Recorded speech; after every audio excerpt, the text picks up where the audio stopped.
What's going on, everybody? John Ramdeen, Robin Black with you, downtown Toronto. A cool fight going down in Brazil. Former title challengers, Karolina Kowalkiewicz taking on Claudia Gadelha, you would imagine. These two gals, the only one they've ever lost to, Joanna Jędrzejczyk, the current UFC 115-pound champion. So this fight makes sense. Whoever wins this fight, I'm sure the UFC's got their fingers crossed. Please, Kowalkiewicz. Polish fighter, massive stadium in Poland. It writes itself. We've been calling fights from Poland, KSW, for a lot of years. They pack them in, and as the fan base builds, this is going to be probably the biggest sport in the country. It is already. And when people go to the store, the sporting goods store in Poland, they say they want to train KSW. Same way that like people used to go, I train UFC, bro. They go to stores to buy MMA gloves, to buy KSW gloves. It's big there. And we have called in North America, some live, some after the fact, but if anybody's hooked up with KSW, these are the guys. These are the guys to call live. No disrespect to the team that they have. And good human beings. Maybe there's some other roles, whatever, but we're ready to go. Yes, and we've called a lot of Karolina's fights coming up. We called 3 or 4 of her fights at KSW. And she was more, even though she was a stand-up fighter, she really identified with the jiu-jitsu as a jiu-jitsu fighter. But what I find amazing is we saw how tough she was in her fight with Jędrzejczyk, and I know a lot of people are like, that fight was so close. And I remember watching a thing recently from Mike Thomas Brown talking about the Kowalkiewicz fight, you know, and the Joanna and Kowalkiewicz fight, and he's like, you know, a lot of people, if you go back and look at that fight, you know, people thought it was a lot closer than it actually was. 1 round, Karolina won, I would say. It's possible she won 2, but Karolina just came on later in the fight. She's tough. In incredibly admirable ways. In ways that most people can't when you're taking a beating. Also, I was right by Mike and some of their team after, and when Joanna came out and she had that thing, they were discussing it just amongst themselves, and even Mike mentioned it to me. He goes, you know, that happens to her sometimes in the gym. It's just one of those genetic things she has. So when you see that type of swelling, Mark Hominick obviously had the most famous one of those. Jerome LeBanner, if you've seen that. But that's just fluid under the skin. But Karolina, the big admirable part was her toughness, and Gadelha showed that as well. Listen, people, the one thing that will pop up in conversation, and no offense if this is anything that people have said, but usually it's from people that are not oriented from the truth of the fights themselves. People say, we need to see fresh challengers. You don't need to see fresh challengers. You need to see the best challengers. Joseph Benavidez is the guy who should fight Demetrius Johnson.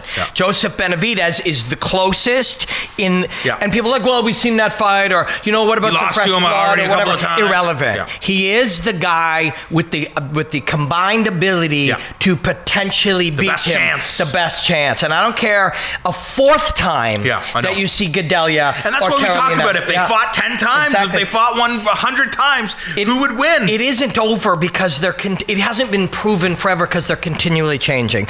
And currently, these are the 2 women with the best potential to be able to hang with Joanna. Can we pause for a second? I wanted to talk about the Benavidez thing. What's interesting about that, I was in California and I went to Alpha Male, and one of the things I talked to Benavidez, I talked to him there about this. I think it was there. No, it was in Las Vegas.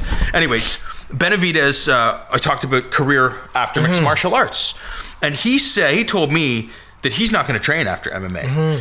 So when you think about that's his mindset as a professional fighter, can he get to Demetrius Johnson's level if he's already kind of, do you know what I mean? That even though he is that close, we know that between number 1 and number 2 is a fucking huge gap between Demetrius and everybody else. A potential argument, a counter argument for that is he's saying, I only have this length of time, so I'm going to put everything into it all, everything now, nothing left, because after this is over, I'm going 100% all in until I'm done, until I'm finished. It's interesting you mentioned it. I actually mentioned to Megan O'Leary when I had her on the Hangout that you had told me that.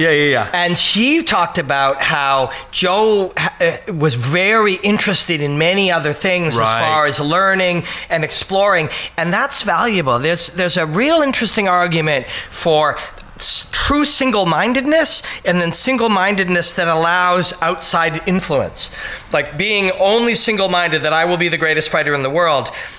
If all you do is live in the gym, if all you do is focus on the gym, if all you do is think, eat, and breathe just fighting, sometimes you're not allowing the outside creative influences that can help be key to shaping you.